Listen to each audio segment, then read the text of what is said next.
sueño soñaba anoche, soñito del alma mía, soñaba con mis amores, que en mis brazos los tenía. Y entrar señora muy blanca, muy más que la nieve fría, por donde has entrado amor, cómo has entrado mi vida. Las puertas están cerradas, ventanas y celosías. No soy el amor amante, soy la muerte, Dios me envía.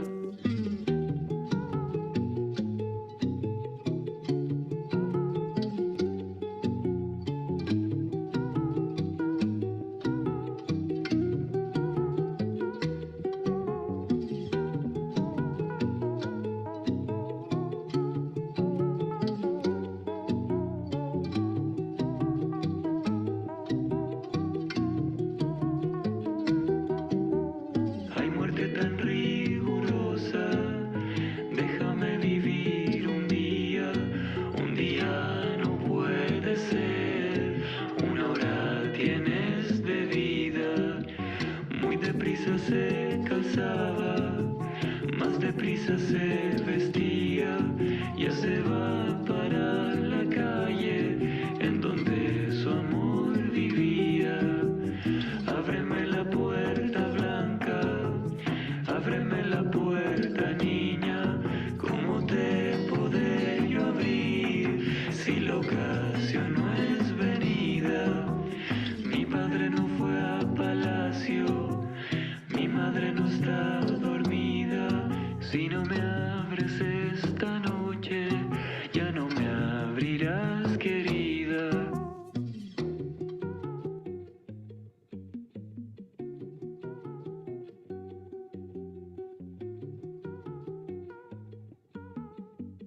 Buenas tardes, muchísimas gracias por,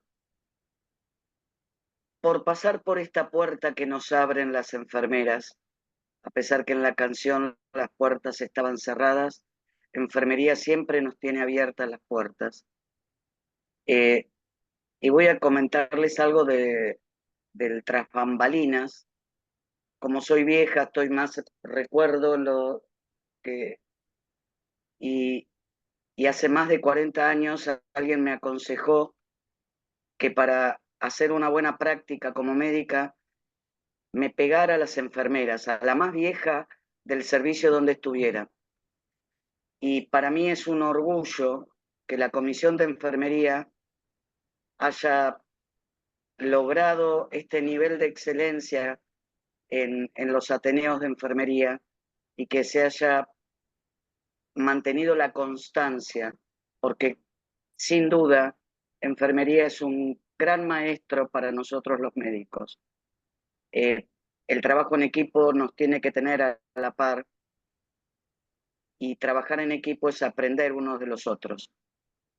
Así que, Ali, gracias por liderar esta comisión de enfermería y gracias por traernos a los más jóvenes.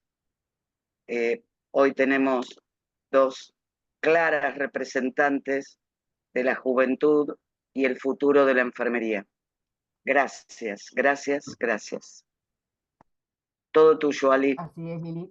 Bueno, estoy muy contenta que nos volvamos a reunir en este espacio y estoy muy contenta que sean Victoria y Florencia, enfermeras jóvenes con mucha experiencia en cuidados paliativos, para tratar un tema como este, que es la actualización en manejo de vía subcutánea, porque bueno, es necesario revisar las prácticas que se hacen necesarias para poder optimizar este recurso que es tan importante en la asistencia de pacientes, tanto en los hospitales como en el domicilio. Voy a pasar a presentar a las colegas, la licenciada Victoria Fontana, es licenciada en enfermería, actualmente trabajando en la unidad de cuidados intensivos del Hospital de Bahía Blanca. Ella realizó la residencia en enfermería en cuidados críticos en la misma institución y actualmente realiza cuidados paliativos domiciliarios junto con la médica Pamela Mas, con la cual ellas han organizado un equipo de cuidados paliativos domiciliarios que en este momento está funcionando en su lugar de origen. Además, quería comentarles que Victoria es integrante de la Comisión de Enfermería de la asociación.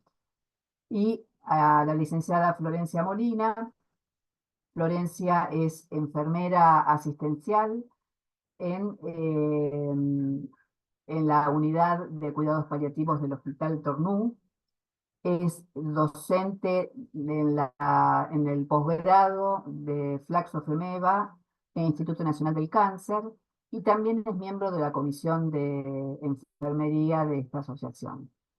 Así que no tenemos más que darles la palabra para que puedan compartir con nosotros esta actualización que es tan importante tanto para enfermería como para los médicos que siempre nos acompañan en estos espacios.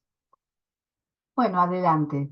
Bueno, hola, buenas tardes a todos. Gracias por estar una tarde más acá compartiendo con nosotros. Como les decía Alicia, en el día de hoy vamos a ver una charla sobre actualización sobre el uso de vía subcutánea, que no solo es la actualización de la guía, sino también pensar en la actualización de uno como enfermero y como médicos también. Porque como vamos a ver, muchas veces es una vía que es desconocida por el personal de salud. Tenemos dos guías, nosotros hoy vamos a hacer hincapié en la actualización del 2021, que es una actualización de la guía que se había editado en el 2008, ¿sí? Esta guía del 2021 fue actualizada por el Consejo General de Enfermería y por el Instituto Español de Investigación de Enfermería, con el aval de la SECPAL y de la ECPAL.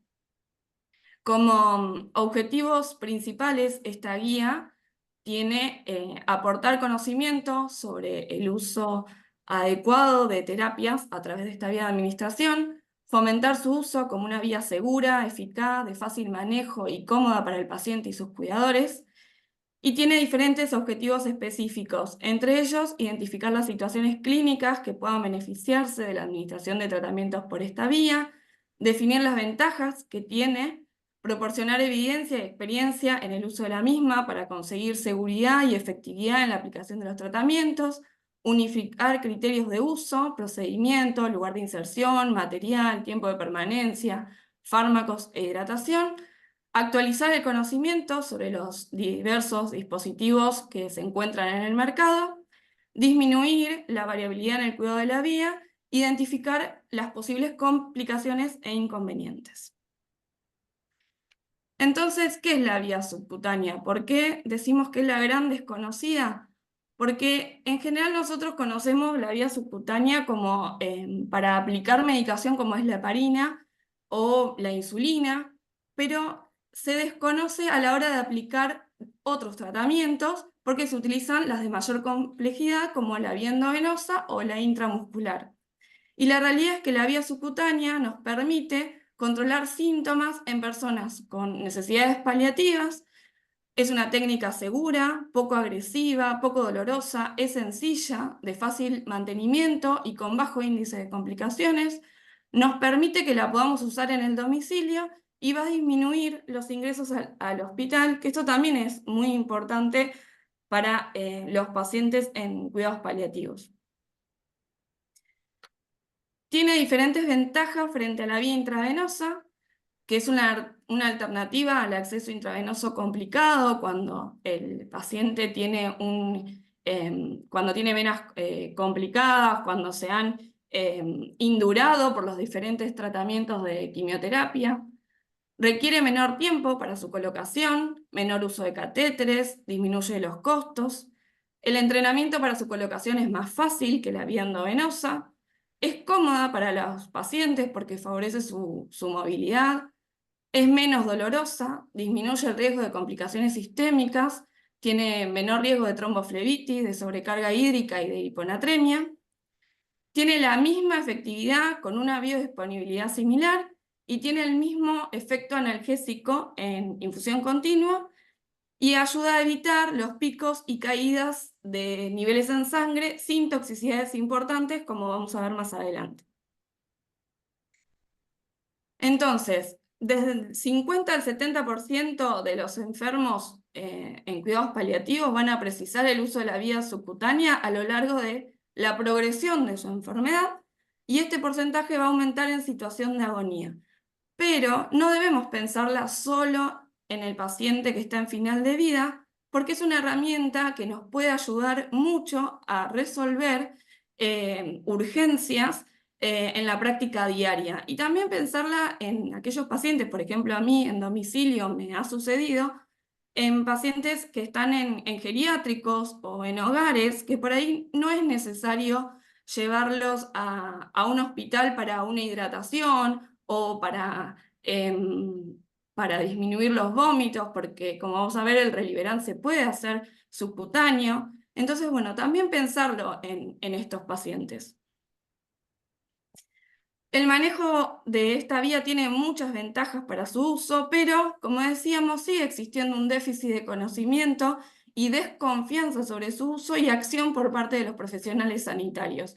La realidad es que cuando uno va al hospital, en las salas de clínica médica, hay muchos pacientes, sobre todo añosos quizás, que podrían tener una vía subcutánea con un buen tratamiento, pero nosotros nos ponemos a ponerle una vía endovenosa y a veces quizás se llevan 2 o 3 o 4 pinchazos en un ratito, y con una vía subcutánea podríamos manejar el tratamiento.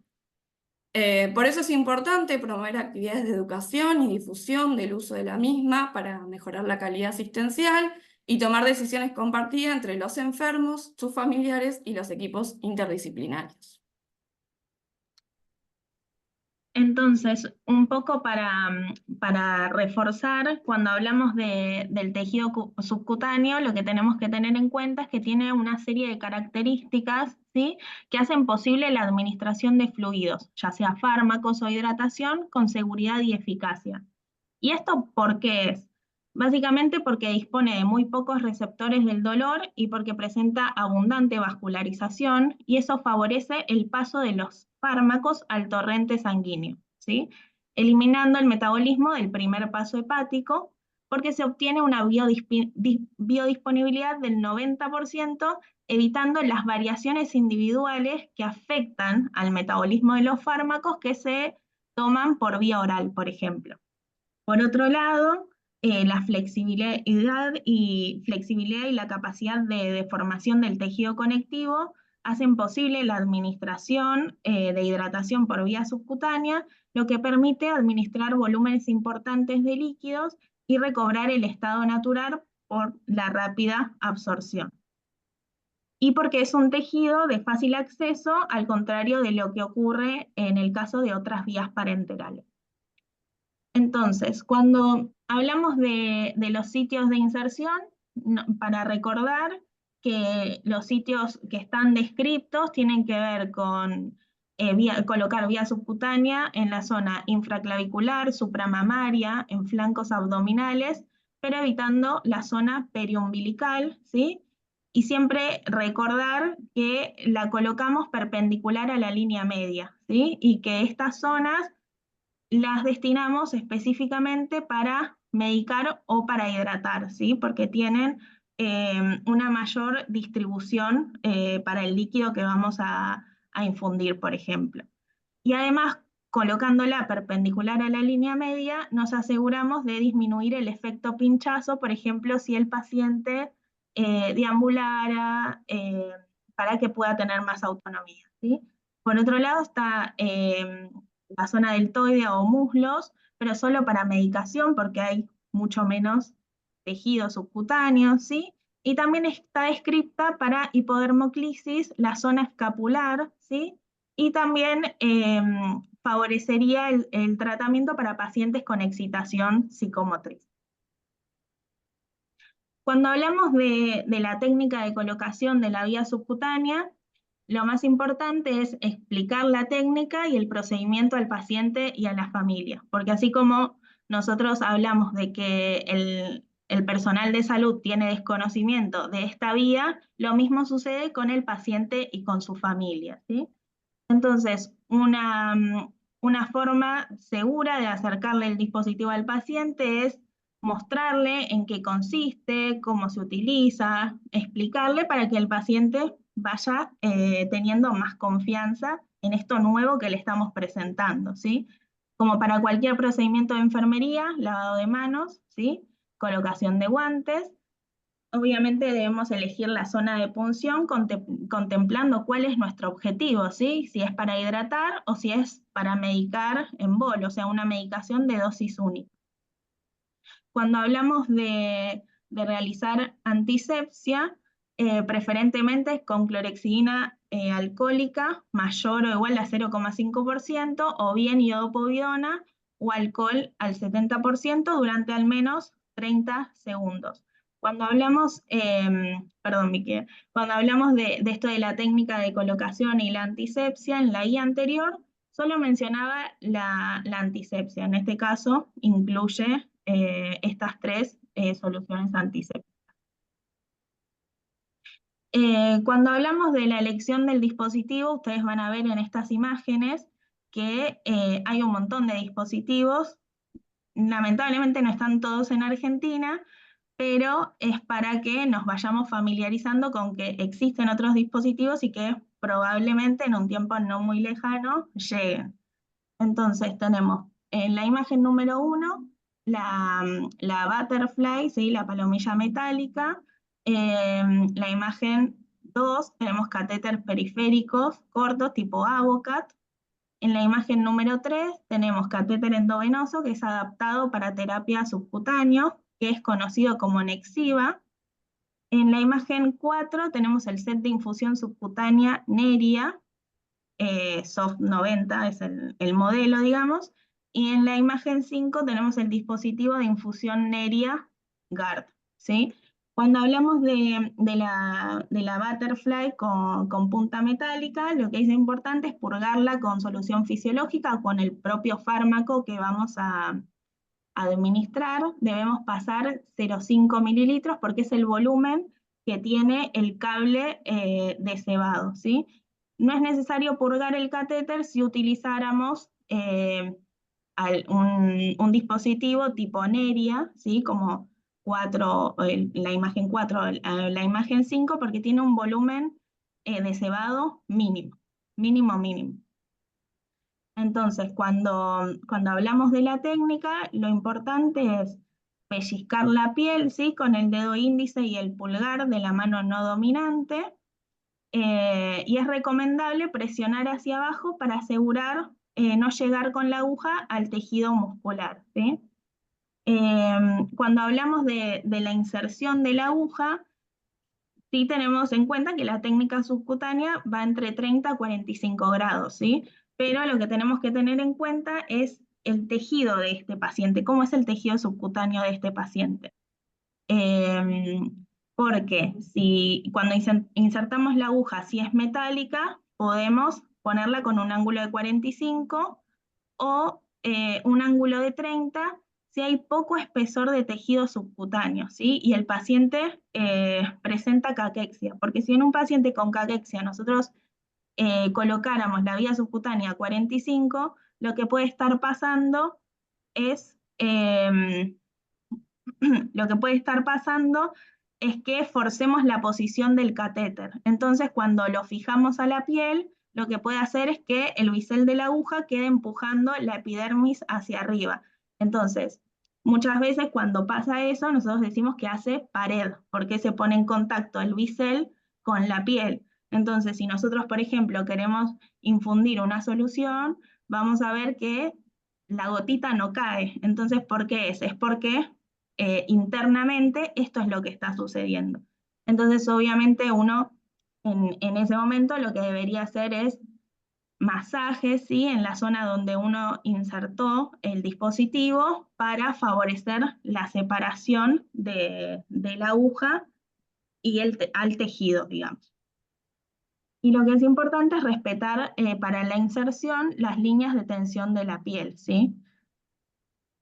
Y si tuviéramos un catéter de subcutáneo tipo Neria, la introducción del catéter se realiza con un ángulo de 90 grados. Miren, miren cómo la aguja es muy, muy chiquita, mínima, mínima.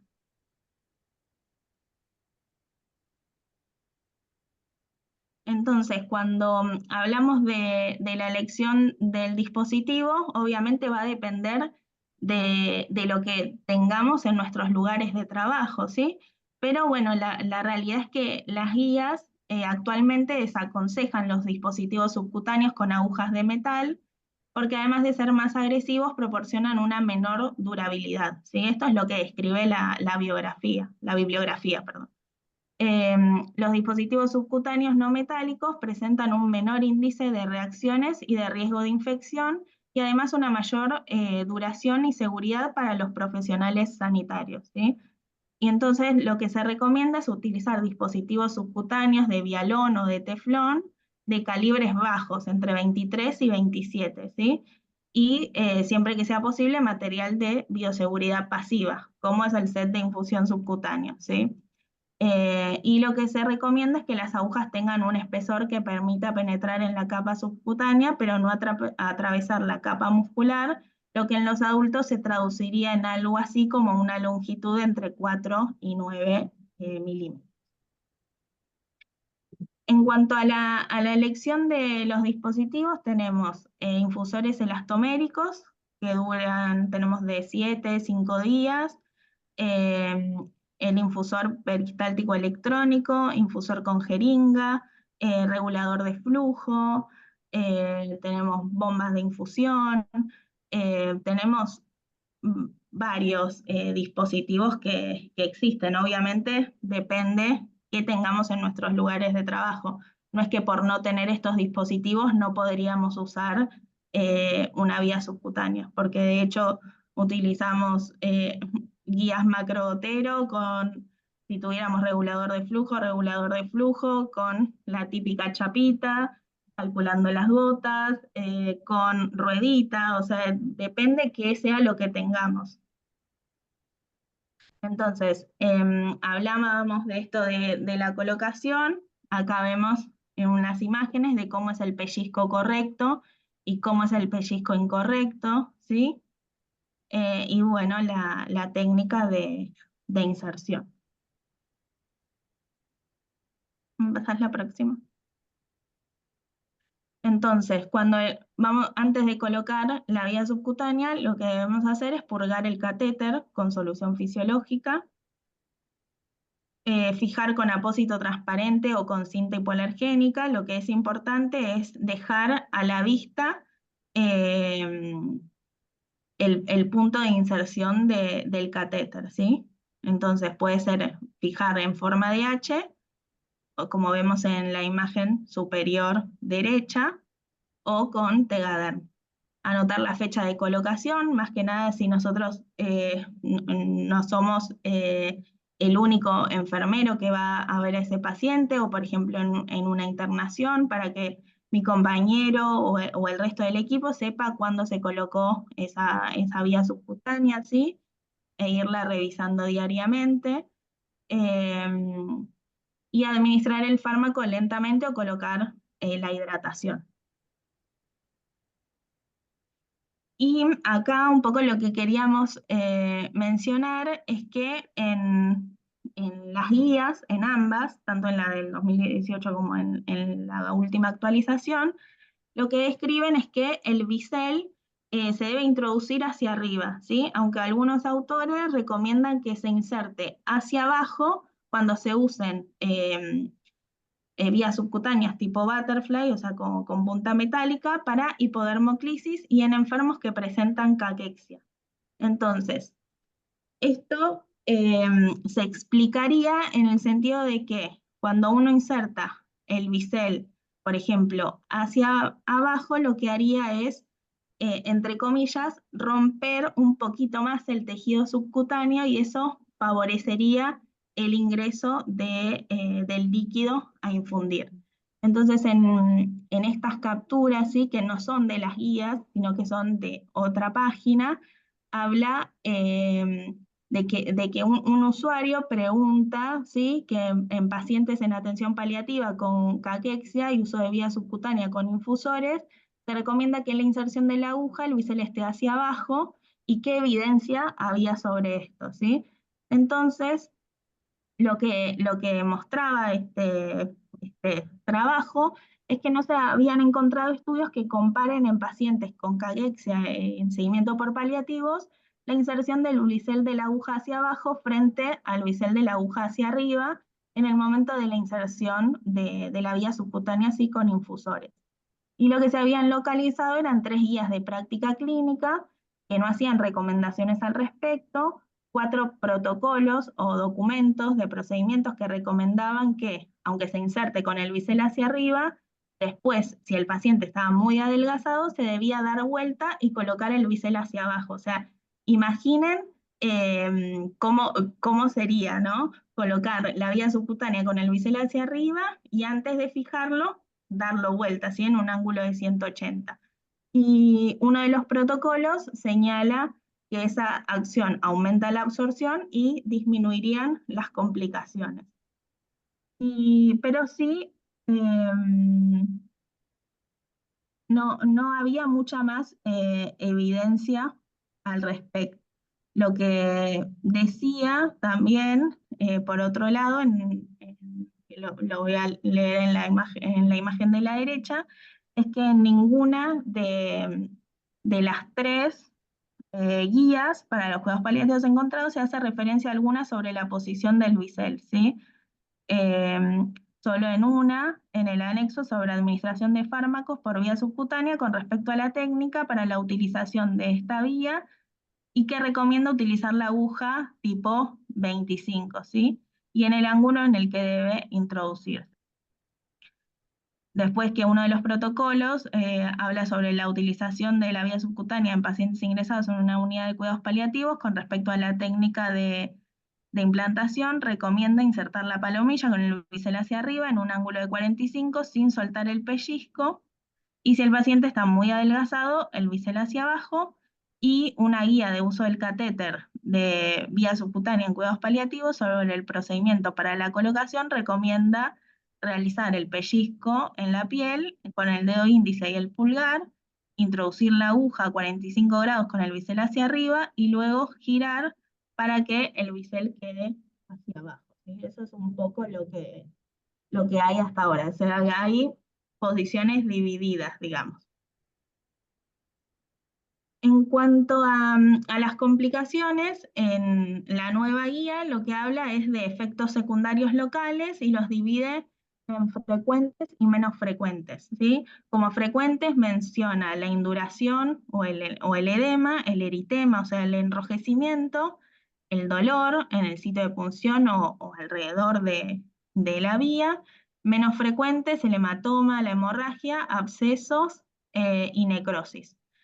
Y nosotros también incluimos la pérdida de líquido por sitio de punción, ¿sí? El sangrado en sitio de punción o tubuladura. Además de, bueno, la infección local. Y lo que podemos ver en esta imagen es un edema local no absorbible que se ve así como un manchón blanco. Si pueden ver, tiene una coloración diferente al resto de la piel. Y esto nos indica una absorción que está disminuida en ese tejido. Bien, cuando hablamos de hipodermoclisis, las hipodermoclisis es la infusión de sueros en el tejido celular subcutáneo. Y lo que se recomienda es utilizar una vía diferente a la que se utiliza para la administración de fármacos. En cuanto a las hipodermoclisis, hay diferentes estudios que menciona la guía del 2021. Una revisión de estudios publicado en el 2014 sobre la utilización de la hipodermoclisis, donde concluyen que es una buena y barata alternativa a la vía endovenosa para hidratar a los pacientes que tiene pocas complicaciones, que evita el ingreso al hospital y, por tanto, mejora la calidad de vida de esas personas. También en el 2020 se realizó un estudio en el ámbito domiciliarios en pacientes con cáncer, en donde en este estudio se infiere que tanto la administración de fármacos como la hipodermoclisis son una alternativa segura y eficaz para el control de síntomas, permitiendo tratar a los pacientes de forma ambulatoria.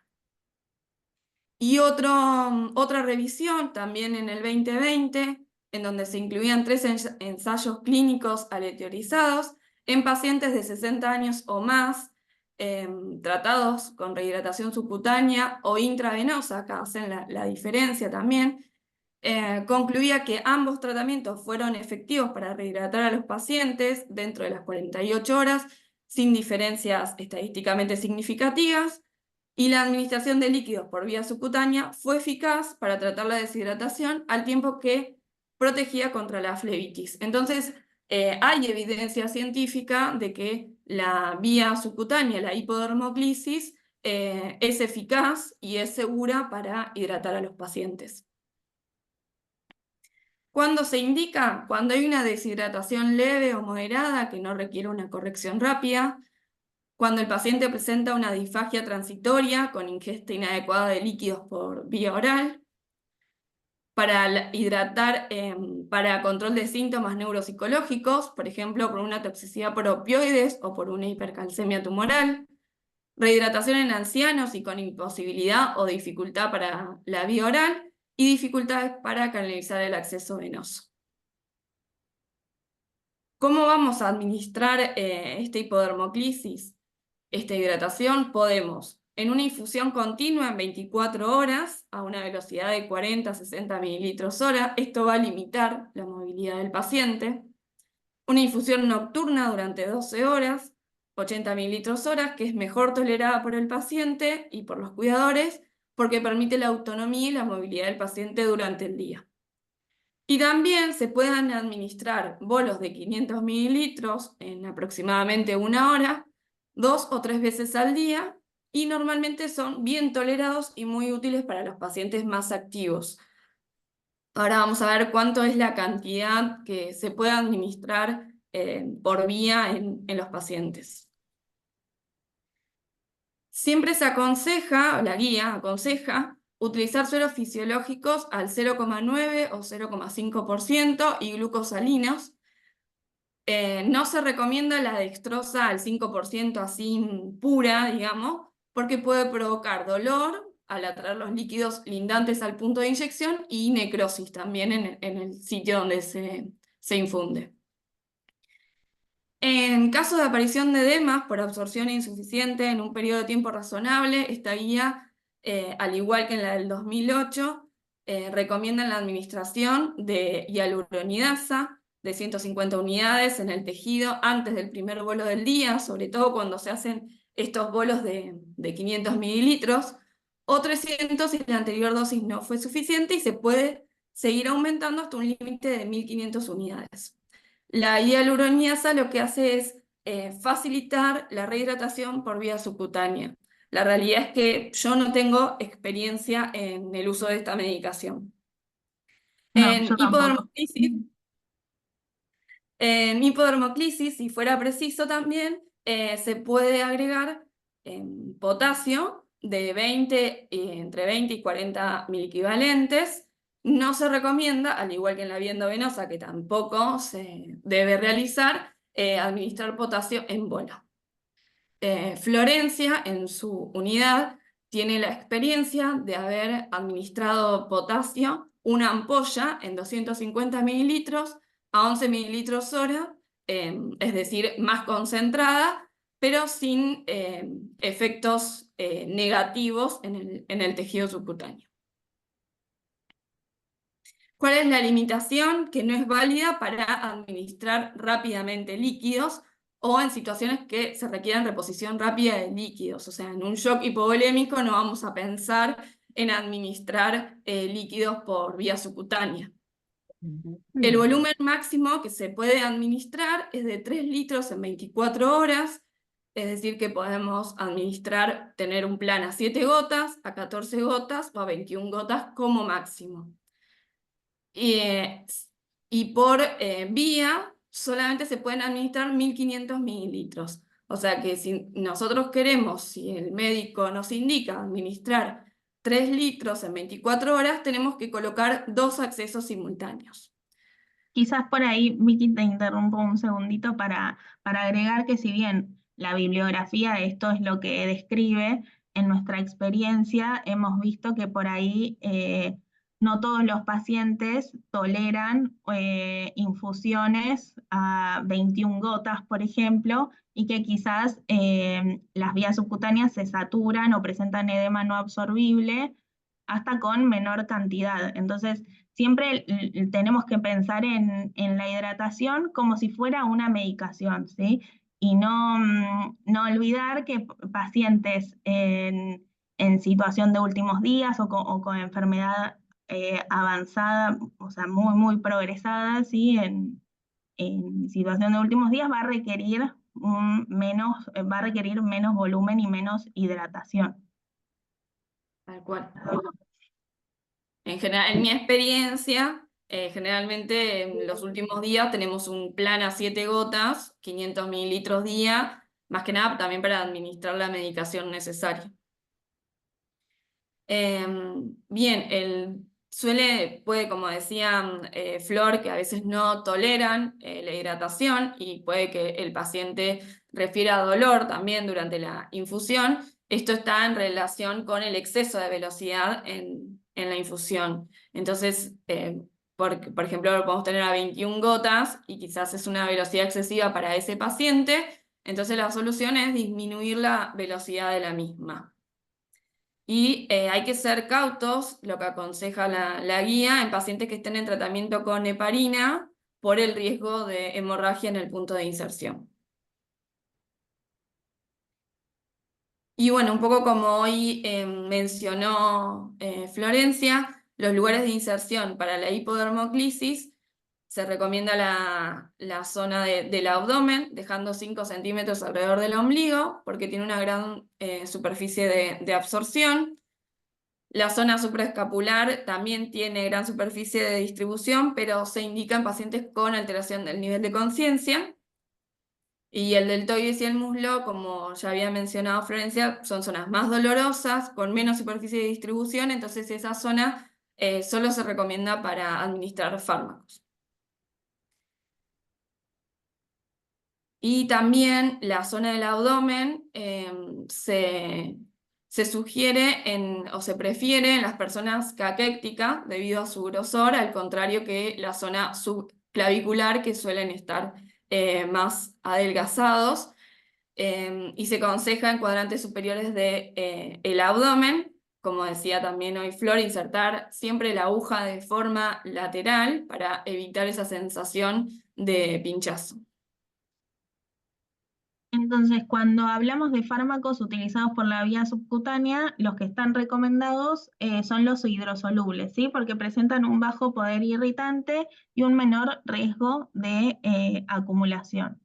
Entonces, cuando hablamos de las formas de administrar medicación por vía subcutánea, hablamos de que la infusión intermitente, ¿sí? O sea, los bolos, consisten en administrar medicamentos cada vez que se necesite, pautado o a demanda, como por ejemplo rescates, ¿sí? De alguna medicación específica que tenga indicada el paciente, a través de la punción subcutánea o de un dispositivo previamente insertado, ¿sí?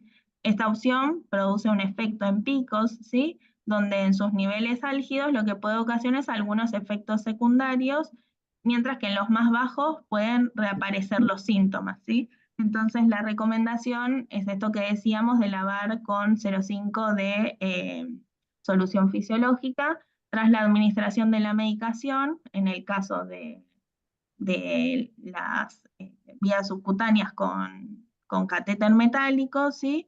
O dispositivos endovenosos adaptados a la administración subcutánea que lo precisen para así evitar perder parte de la dosis de medicación en el tracto del sistema, ¿sí? Y que la dosis que reciba el paciente finalmente no sea la dosis que tenía indicada. Cuando hablamos de fármacos utilizados por vía subcutánea, lo que vamos a ver es que muchos de los fármacos que se usan, ¿sí?, en cuidados paliativos no tienen, no aparecen, ¿sí?, en su prospecto que se podrían administrar por vía subcutánea, ¿sí? Y esto es lo que se conoce como prescripción fuera de prospecto u off-label, ¿sí?, que está contemplada en muchos países, ¿sí?, y que en Argentina también hay un posicionamiento de la ANMAT al respecto. Entonces, lo que hablamos es que muchos de los fármacos que permiten el manejo de los síntomas en los pacientes de cuidados paliativos se administran por vías no tradicionales, ¿sí?, subcutánea, sublingual, rectal, porque esas vías o la prescripción para ese fin no figuran en el prospecto, ¿sí? Obviamente, esto no significa que uno le va a dar cualquier cosa por cualquier vía a cualquier persona, desde ya, sino que tiene que ver con que hay investigación, hay evidencia disponible, ¿sí?, y criterio profesional, que son lo que se prioriza al momento del uso, y obviamente se debe consultar la mejor evidencia disponible y verificar periódicamente las actualizaciones. Entonces acá incluimos dos links, que es palliativedrugs.com y secpal.com, ¿sí? Entonces, lo que vamos a ver es que en estas tablas, que son de las nuevas guías, clasifican por sistemas e indicaciones de uso más frecuente fármacos usados por vía subcutánea. Entonces describe antimicrobianos, ¿sí?, antibióticos. Nosotras tenemos experiencia en administración de ceftriaxona subcutánea únicamente, sin repercusión en tejido subcutáneo, ¿sí?, y con buen control de síntomas. En cuanto al sistema cardiovascular, el sistema digestivo, endocrino, musculoesquelético, el sistema nervioso, y quizás agregar cuando hablamos del sistema musculoesquelético, que lo que vamos a ver es que en las guías no describen la administración de dipirona subcutánea, ¿sí? Pero en nuestra experiencia agregamos, ¿sí?, el uso de la dipirona subcutánea hasta 4 gramos día en infusión continua, sin evidencia escrita de su seguridad y efectividad por esta vía, pero por nuestra experiencia, los pacientes febriles tratados con dipirona por vía subcutánea presentan una buena respuesta, ¿sí?, al fármaco por esta vía sin repercusión en el tejido subcutáneo, obviamente en infusión, o diluida si hubiera que pasar una ampolla de 1 gramo, ¿sí?, porque lo que van a ver es que es más oleosa. Y también agregar, en cuanto al sistema nervioso, ¿sí?, que en nuestra experiencia agregamos el uso del lorazepam subcutáneo por punción directa, sin repercusión en tejido subcutáneo y con buen control de síntomas.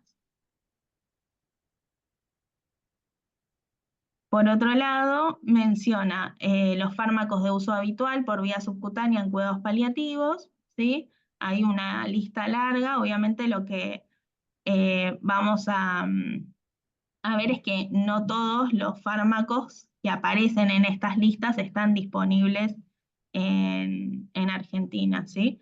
Pero bueno, la guía describe las dosis, algunas observaciones, ¿sí?, y el grado de evidencia para el uso. También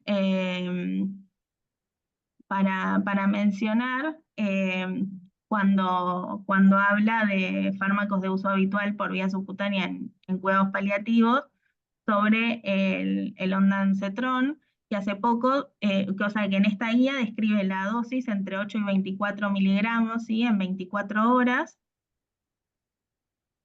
y lo que en nuestra experiencia agregamos el uso de ondansetron subcutáneo hasta 32 miligramos día, ¿sí? O sea, 4 ampollas de 8 miligramos en infusión continua combinada con fentanilo, midazolam y dipirona con buena tolerancia, sin repercusión en tejido subcutáneo, con buen control de síntomas.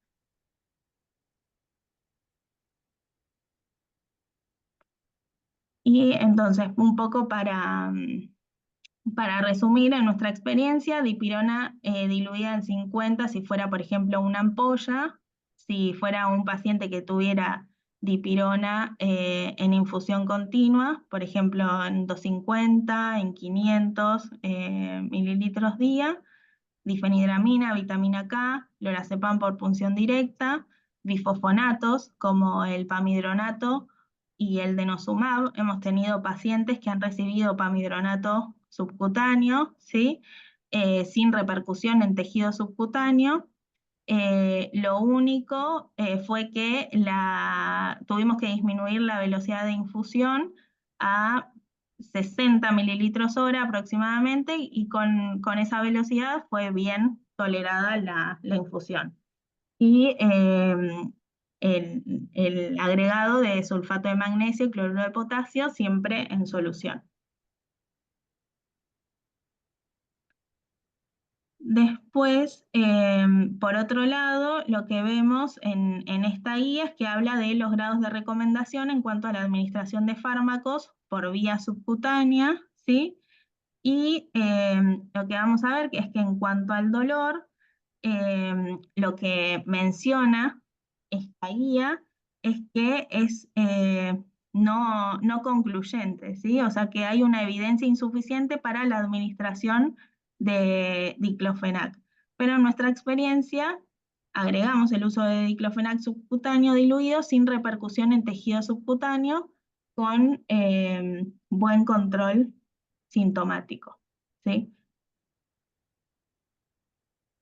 Sí, en las guías previas se mencionaba el empleo de diclofenac diluido, pero esta nueva revisión concluye que la evidencia es insuficiente, ¿sí?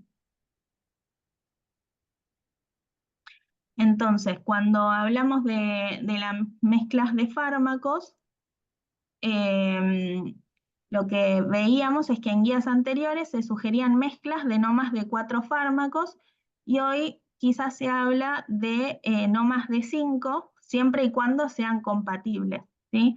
Lo que vemos en esta guía es que recomienda no combinar dexametasona, diclofenac y ketorolac con otras drogas, no solo la incompatibilidad que ya conocemos de la dexametasona con el midazolam y el haloperidol, ¿sí? Entonces lo que describe la guía es que, bueno, que es preferible no mezclar más de 3 fármacos, pero que en la actividad diaria se suele hacer con buenos resultados, pero en ningún caso más de 5, ¿sí? Por un mayor riesgo de precipitación y peor control de síntomas.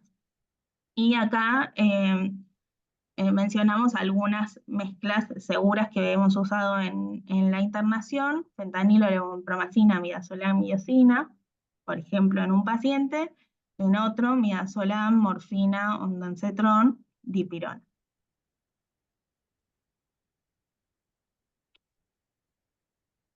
Y acá tenemos en esta imagen la combinación de 4 fármacos, de 5 fármacos, y la tabla de compatibilidad, ¿sí? Lo que es importante es mencionar que tenemos recursos para consultar la viabilidad y la estabilidad de las mezclas de fármacos en una de las páginas que ya nombramos, que era palliativedrugs.com, en palker.info y en stabilis.com, ¿sí? Lo que es importante por ahí mencionar es en esto de la combinación de 4 fármacos o de 5 fármacos, que quizás vemos que hay fármacos que por ahí pueden tratar un mismo síntoma, ¿sí? Entonces, lo que sería importante es tomarnos el tiempo para ver si quizás este paciente necesita toda esta medicación, o quizás se están combinando 2 medicaciones en las que se podría elegir una sola, y así se podrían optimizar los medicamentos para la gestión de recursos, ¿sí? Como por ejemplo el haloperidol con el Reliberan, ¿sí? cuando hablamos de Reliberan y Osina combinadas, etc.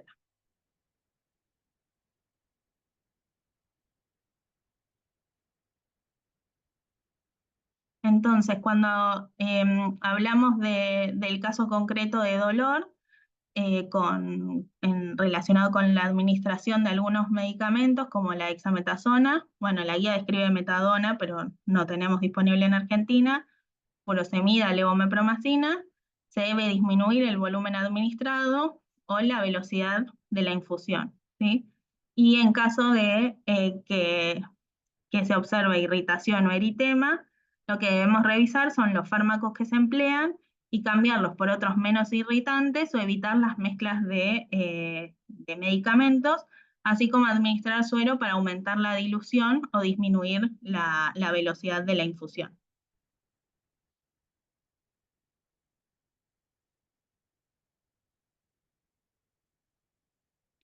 Y quizás esto es lo más nuevo que escribe la guía, es que habla de fármacos citostáticos de uso subcutáneo, ¿sí? Que nombra distintos fármacos, indicaciones, las vías de administración y las recomendaciones, ¿sí?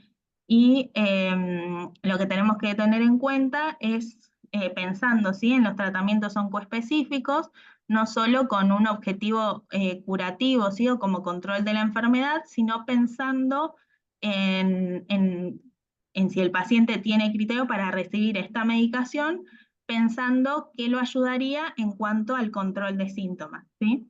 Pero en todos los casos de estos fármacos citostáticos, lo que se recomienda es rotar la zona de punción, ¿sí?, para evitar lipodistrofias del tejido celular subcutáneo, pudiendo aparecer una reacción local como eritema, edema o una reducción de la absorción.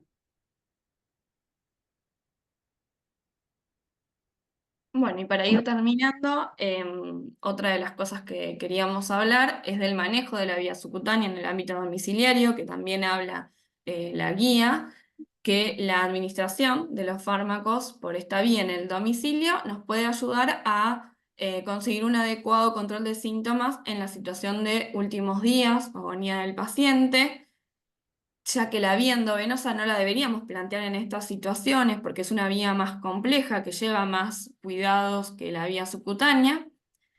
Además, el domicilio suele ser el lugar de preferencia de cuidados del paciente y en ocasiones también de la familia. Esta vía va a ofrecer mayor autonomía y comodidad, como ya lo hemos dicho, además de disminuir el número de hospitalizaciones y favorece la muerte en el contexto elegido por la unidad familiar. Tener en cuenta que cuando vamos a un domicilio y vamos a colocar una vía subcutánea para hidratación o para administración de fármacos, los familiares pasan a ser los cuidadores informales. Entonces es muy importante nuestra intervención en la educación enfocada al manejo de esa vía y de las situaciones potenciales que puedan ocurrir en cuanto a la aparición de síntomas. La familia tiene que adquirir los conocimientos necesarios y ser adiestrada, educada. Le vamos a explicar las posibles complicaciones que pueden aparecer en el punto de inserción, como las que ya nombró Florencia, el enrojecimiento, la fuga, el dolor, la aparición de sangre en la zona de punción o en el catéter, y que eso nos indica que se debería proceder al cambio de catéter subcutáneo si hubiera alguna de estas complicaciones. Entonces es importante siempre dejar en el domicilio un catéter subcutáneo por si interviene otro equipo distinto al habitual. Y bueno, en mi experiencia personal, que yo soy sola en el equipo como enfermera, que también puede ir la médica, en mi caso, entonces siempre es importante que las dos tengamos los equipos, pero en otros lados quizás se les enseña a colocar, a recambiar la vía, y yo en mi caso prefiero ir y hacerlo yo, ¿sí? Porque a veces como suelo ir en general sobre el final de vida del paciente, los últimos días en la agonía. La familia ya es demasiado que administrar la medicación o cambiar los sueros, que lo hacen muy bien, pero quizás darle ese lugar de cambiar la vía, quizás es una presión para ellos que innecesaria si yo puedo ir. Pero bueno, Flor tiene otra experiencia diferente a la mía. Claro, por ahí lo que yo le contaba a Vicky es que nosotros desde la internación, o sea, desde la unidad de cuidados paliativos, tenemos seguimientos de pacientes en domicilio y que hay muchos pacientes que obviamente quieren estar en domicilio y sus familiares están dispuestos, ¿sí? Y pueden llevar a cabo estos cuidados, ¿sí? Entonces, lo que nosotros hicimos desde la unidad fue crear un video de colocación de vía subcutánea y se los mandamos a los pacientes, a los familiares, para que sepan cómo colocarlo, cómo fijarlo, cómo pasar la medicación, y eso obviamente les genera mayor seguridad. Y lo mismo que en la unidad hay enfermería 24 horas, entonces los pacientes al tener el número, ¿sí? de este celular que tenemos en la internación, muchas veces nos consultan o nos mandan fotos de así está bien, esto lo puse bien, no pasa, no baja la gotita, bueno, entonces uno, o sea, desde enfermería puede resolver estas cuestiones para que el paciente pueda seguir estando en domicilio. Y también lo que le contaba a Vicky es que hay otros equipos de paliativos que han generado una especie de folletería y que entregan en las consultas donde explican paso por paso cómo se coloca la vía subcutánea, cómo se purga, cómo se administra la medicación, etc.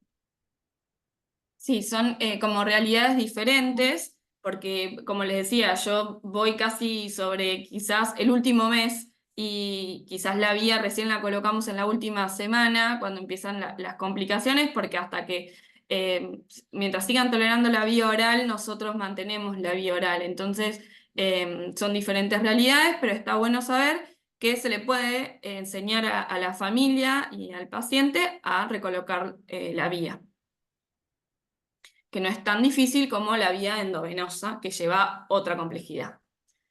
Entonces, lo que recomienda la guía es identificar quiénes administrarán la medicación, dar confianza de que es una vía segura y eficaz y que es de fácil manejo, explicar si va a ser una infusión continua o con bolos. Yo lo que hago es, cuando es hidratación, les coloco en el mismo suero, como pueden ver acá, a cuántas gotas por minuto tiene que ir, cuánto va a durar ese suero y hasta qué hora va a estar para hacer el recambio del próximo suero. Y como en general yo capaz que voy 2 veces al día y cuando hay que recambiar el suero no estoy, les dejo preparado, si es que es un suero con medicación, dejo preparado el suero para que la familia después lo pueda colocar. Siempre identificar las posibles complicaciones que ya hablamos, dejar el material de sustitución. En caso de infusores, identificar el mal funcionamiento, como que no caiga la gotita, o pérdida de fluidos por las conexiones. Por ejemplo, acá es una foto de un familiar que me mandó que estaba perdiendo por el Avon, así que había que cambiar el perfus. Hablar de alternativas con bolos, si es una persona que está con delirium o, por ejemplo, una paciente que podía llegar a hacer convulsiones, le dejamos anotado cuánto era el bolo de midazolam que le tenía que hacer en ese caso, si llegaba a ser una convulsión. Siempre es bueno practicar una primera dosis junto al cuidador a modo de prueba. Podemos practicar con suero fisiológico para que ellos se sientan seguros y confiados al momento de realizar la medicación. En algunos casos, dependiendo las familias, como en este caso, les dejé como un cartelito por dónde tenían que administrar la medicación. Si se deja medicación precargada para rescates, marcar las jeringas con un sistema de colores si es necesario, es lo que recomienda la guía. En mi experiencia, no me fue buena esa decisión, porque en un momento la médica dejó precargada un rescate para que hagan 2 rescates con esa jeringa, y en el apuro y en esos momentos en que la familia está pasando la situación de que está con el delirium, de que está excitado y demás, hicieron los 2 rescates juntos. Entonces yo siempre lo que hago es dejar el rescate preciso. Si es mía sola media ampolla, la media ampolla. Si es aloperidol cuarta ampolla. Si tenga que dejar 3 o 4 jeringas, pero en mi experiencia prefiero dejar siempre el rescate justo. Siempre indicar que deben anotar los rescates que administren, en qué horario y el fármaco y la dosis que se administró, para así nosotros sabemos y después podemos ajustar la medicación. Indicar los circuitos para contactar con el equipo, en mi caso es el teléfono de la médica y el mío. Dejar todas las indicaciones por escrito, siempre es importante dejar en un papelito las pautas, las dosis, la duración del efecto del fármaco y cuándo se puede repetir la dosis. Ahora, bueno, no lo puse, pero hicimos una planilla para la administración de la medicación, y un apartado donde pusimos para que anoten los rescates. Entonces, recordar que el momento de la visita puede ser complicado para la familia retener tanta información, entonces es importante que repreguntemos al final de lo que hemos explicado y hacer un pequeño resumen leyendo la pauta, o haciendo que el mismo familiar o cuidador lo pueda leer, también que entienda la letra nuestra, ¿no? Uno siempre intenta hacer lo más prolijo posible. Esto le va a dar confianza y seguridad a la familia, y nosotros vamos a poder valorar el nivel de comprensión, si comprendieron bien las pautas, las indicaciones, las dosis, cuándo hacerlo y demás. Y quizás para agregar, es que en cuanto a la actualización, ¿sí?, de la guía, esta guía de recomendaciones en el uso de la vía subcutánea, se va a realizar cada 3 años, excepto que la aparición de conocimiento científico relevante obligue a realizarla antes de esa fecha, fundamentalmente en aquellos aspectos o preguntas concretas en que las recomendaciones se modifiquen sustancialmente. Como es del 2021, asumimos que pronto llegará una actualización. Bueno, acá Acá les dejamos. ay, perdón. Dale.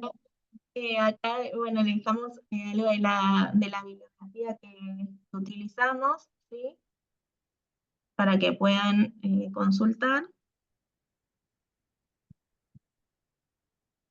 Y bueno, obviamente agradecerles mucho el haberse conectado a este Ateneo. Les dejamos nuestros mails por si tienen alguna duda o consulta, pero más que nada agradecerles el haberse conectado a este encuentro, a este intercambio.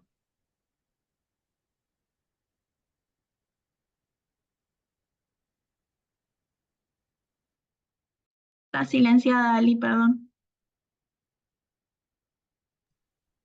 Voy a leer algunas preguntas que fueron contestadas durante el desarrollo de la ponencia, pero por ahí, como para terminar de reforzar, sería bueno realizarlas. Bueno, la doctora Gabriela de Buren pregunta en cuánto diluyen el pamindronato para administrar por vía subcutánea, si es que ustedes han administrado pamindronato en la unidad. Sí, nosotros lo diluimos en 500 mililitros de solución fisiológica y lo pasamos en 2 o 3 horas, quizás un poco más, ¿sí? O sea, si hay falla renal, en más horas.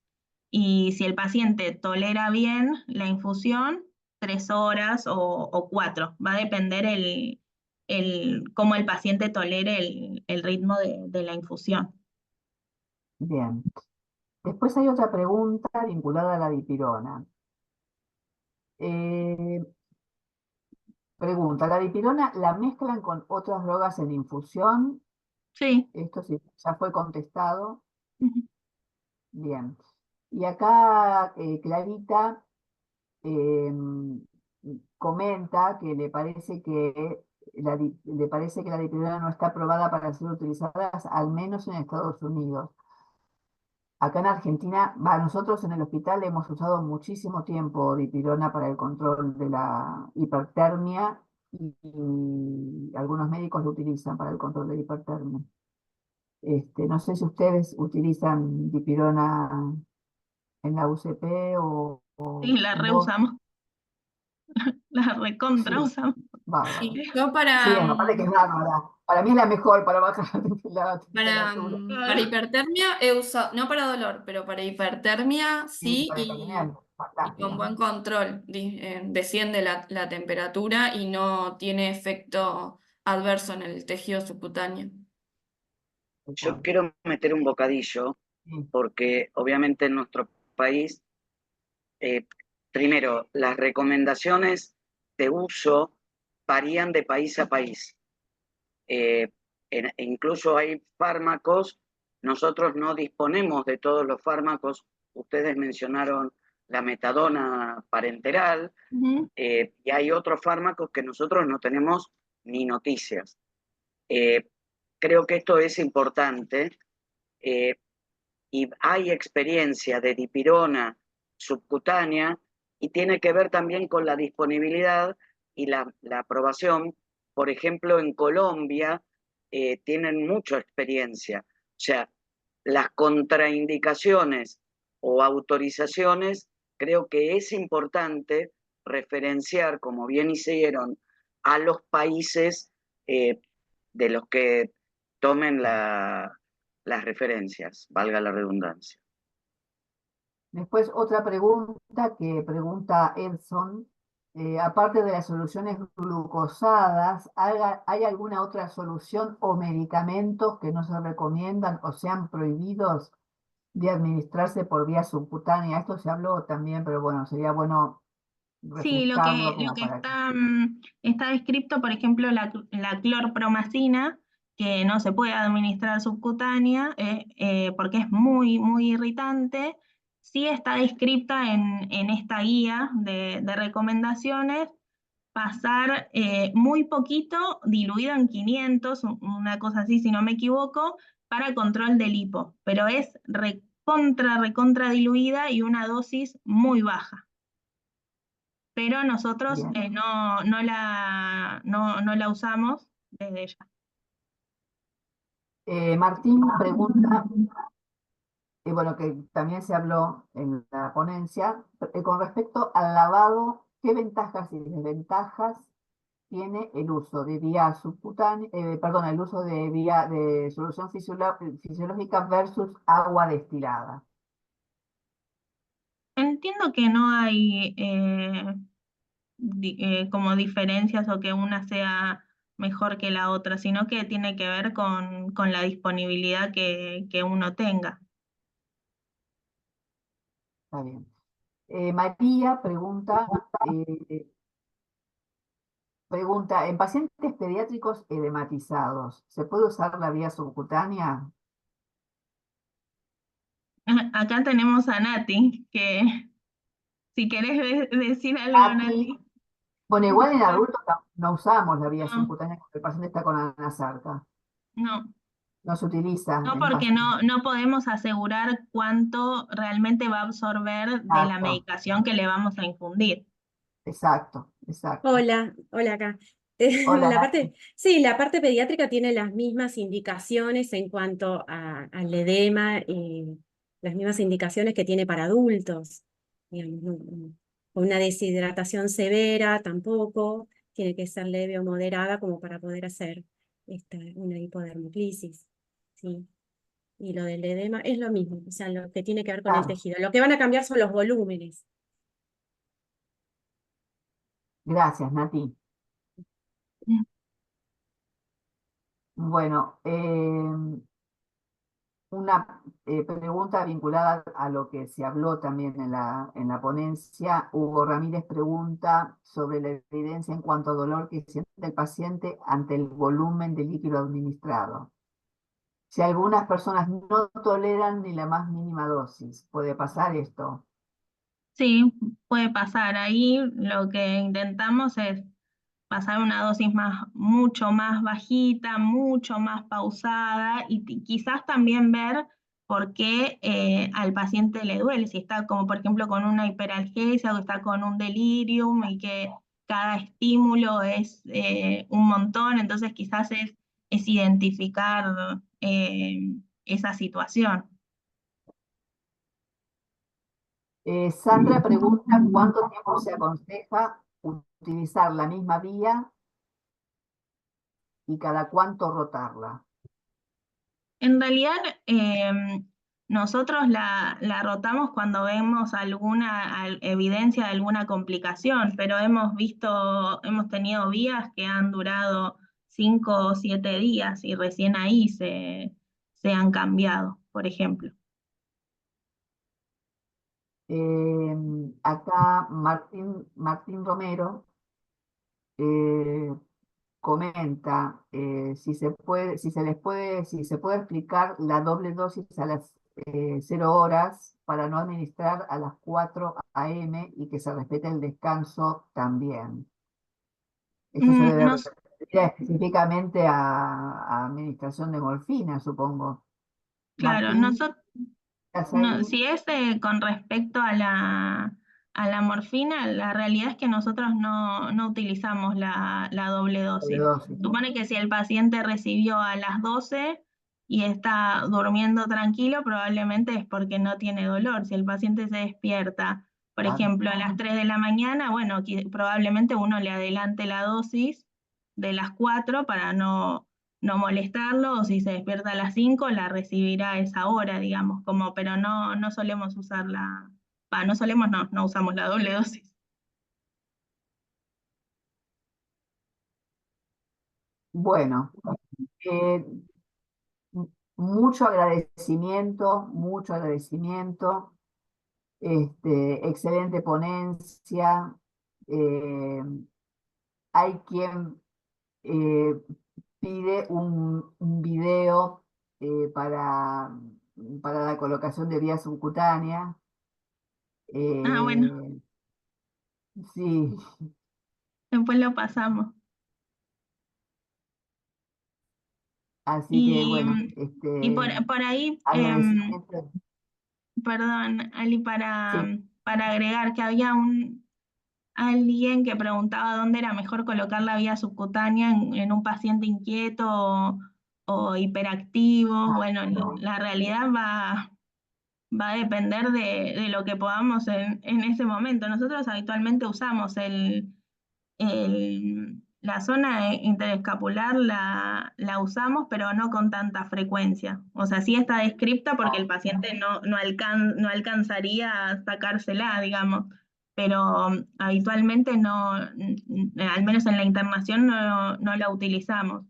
Y para que el paciente no se la saque, y tratamos de esconderle los bracitos con la sábana, algo así para que no se las tironee. Y por otro lado, también lo que está descrito es que cuando uno coloca una vía subcutánea, por ejemplo, que tiene la colita, digamos, la típica, con catéter metálico, lo que conviene es hacer como un rulito y lo fijas y así te aseguras que si el paciente tironea, no se la saca tan fácil. Unos truquitos. Acá hay una pregunta que es interesante porque María Eugenia pregunta, cuando el paciente se coloca en de cúbito lateral, ¿puede sentir un pinchazo al estar la aguja perpendicular al eje del cuerpo? En general no refieren los pacientes pinchazo teniendo la vía subcutánea colocada perpendicular a a la línea media y colocándose de lateral. No. habitualmente no se quejan ni se dan cuenta que tienen la guía. Sí. ¿Cada cuánto se cura o cambia la vía subcutánea? Ya lo hablamos. Sí, no sé si hay algo más. No sé si hay algo más.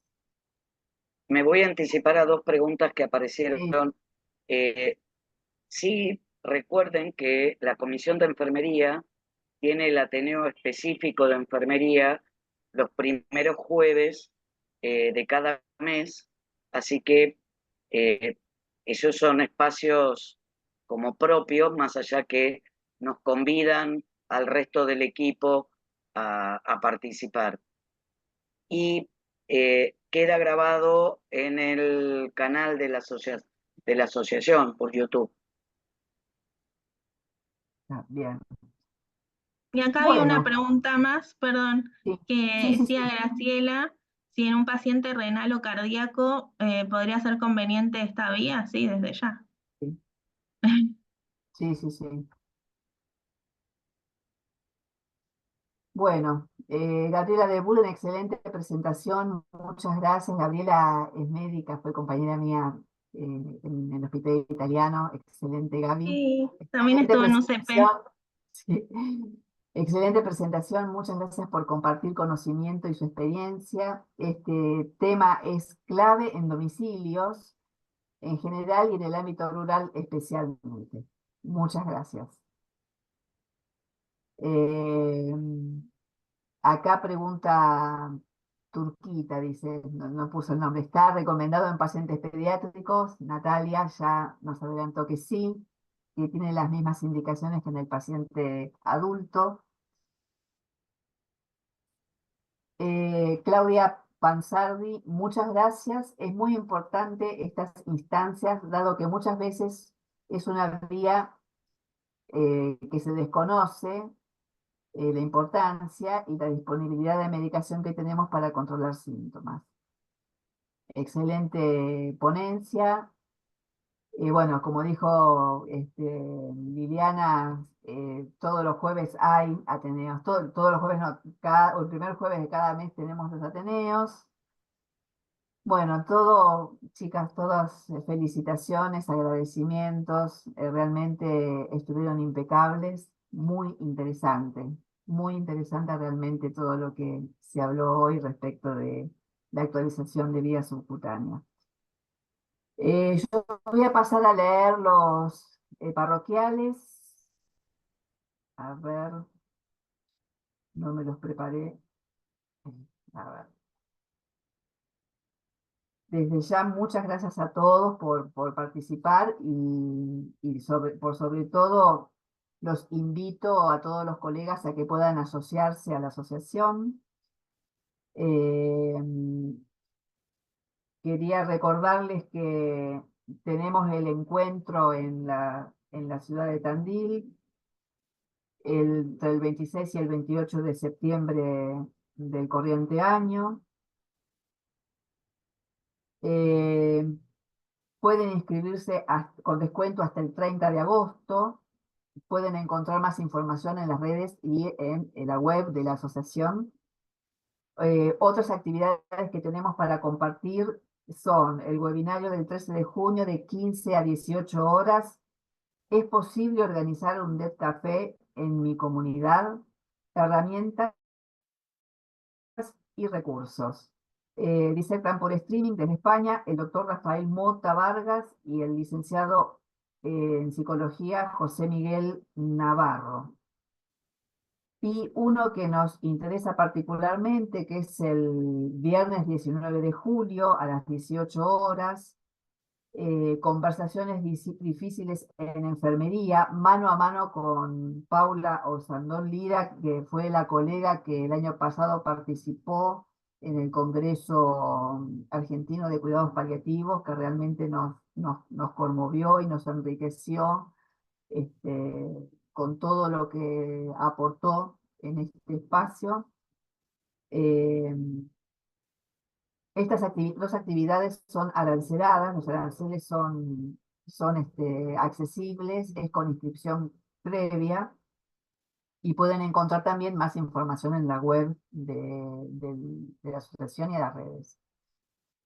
Y les quería comentar las fechas de los próximos Ateneos.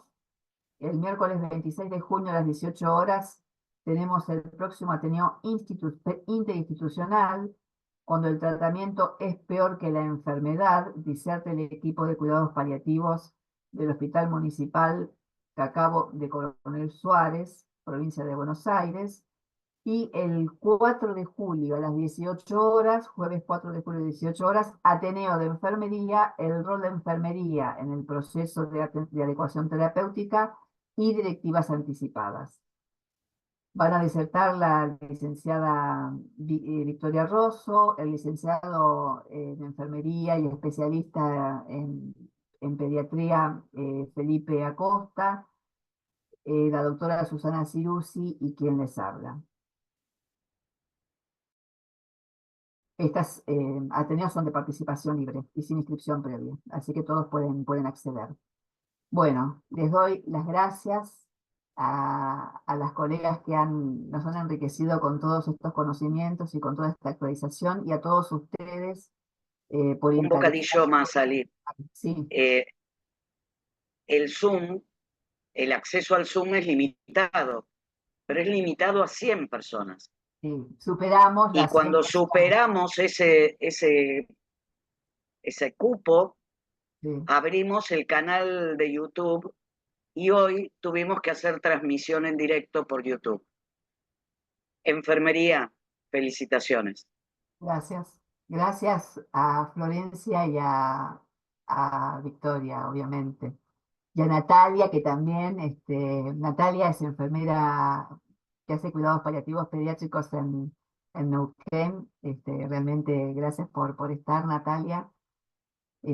Así que bueno, les agradezco muchísimo a todos. Lili, muchas Y a gracias. Clarita Cuyen, que fue A metiendo Clarita, bocadillos sí, en sí. el chat.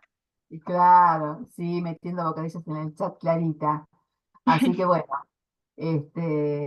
muchas gracias a todos y nos vemos en los próximos encuentros. Chao.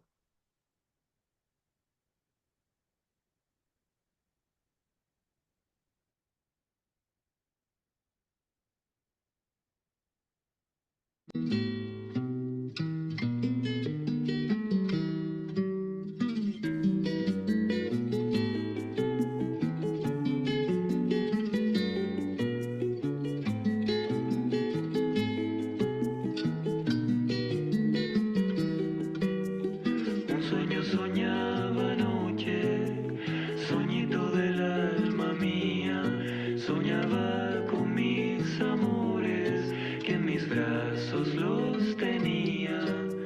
Vi entrar señora muy blanca, muy más que la nieve fría, por donde has entrado amor, cómo has entrado mi vida. Las puertas están cerradas, ventanas y celosías. No soy el amor amante, soy la muerte, Dios me envía.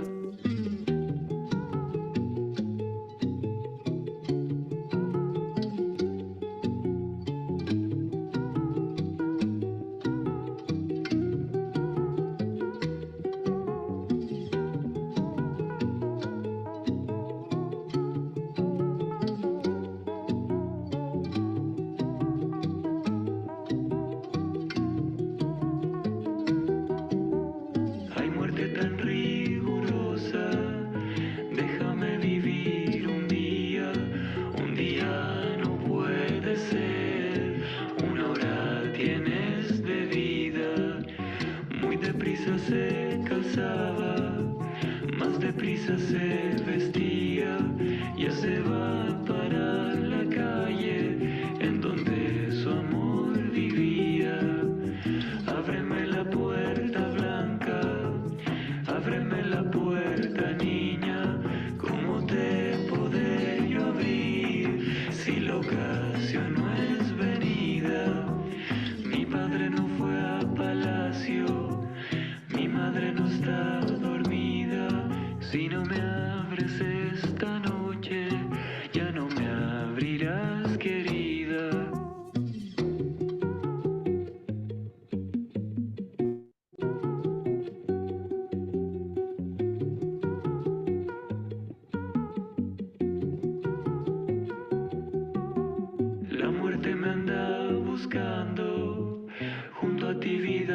sería, vete bajo mi ventana, donde labraba y cosía.